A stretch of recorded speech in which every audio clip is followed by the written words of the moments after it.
നമസ്കാരം, ഞാൻ മനോജ് നെടിയാക്കൽ. പുതിയൊരു വീഡിയോയിലേക്ക് എല്ലാവർക്കും സ്വാഗതം.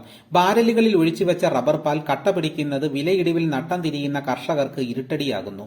ഷീറ്റിന് വിലയില്ലാതായതോടെ ലാക്ടസ് ആക്കി വിൽക്കുന്നതാണ് ലാഭമെന്ന കണക്കുകൂട്ടലിൽ വിൽക്കാതെ ബാരലുകളിൽ സൂക്ഷിച്ചിരിക്കുകയായിരുന്നു റബ്ബർ പാൽ. കമ്പനികൾ നൽകുന്ന വീപ്പകളിൽ അമോണിയയുടെ അളവ് കുറഞ്ഞതാണ് പാൽ കട്ട പിടിക്കാൻ കാരണം.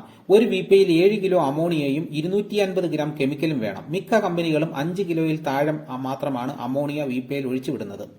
ചൂട് വർദ്ധിച്ചതോടെ പെട്ടെന്ന് പാൽ കട്ടയാകാൻ ഇത് കാരണമാകുന്നു.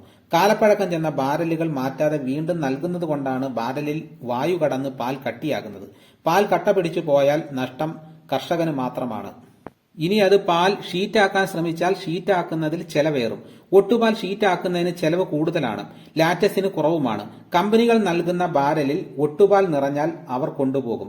കർഷകർക്ക് മറ്റു ബാധ്യതകളില്ല. കൂലി നൽകി ഷീറ്റടിച്ച് ഉണക്കിയാലും ഷീറ്റിലെ കരട് നോക്കി വ്യാപാരികൾ ഗ്രേഡ് നിശ്ചയിക്കും.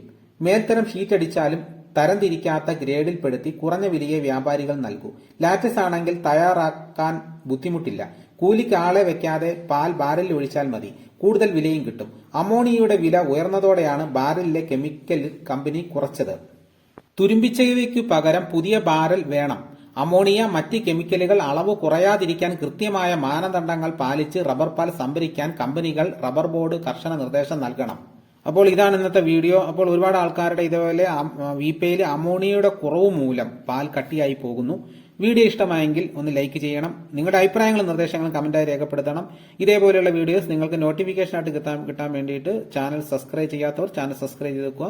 മറ്റൊരു വീഡിയോയുമായിട്ട് ഉടനെ എത്താം. എല്ലാവർക്കും എന്റെ നന്ദി.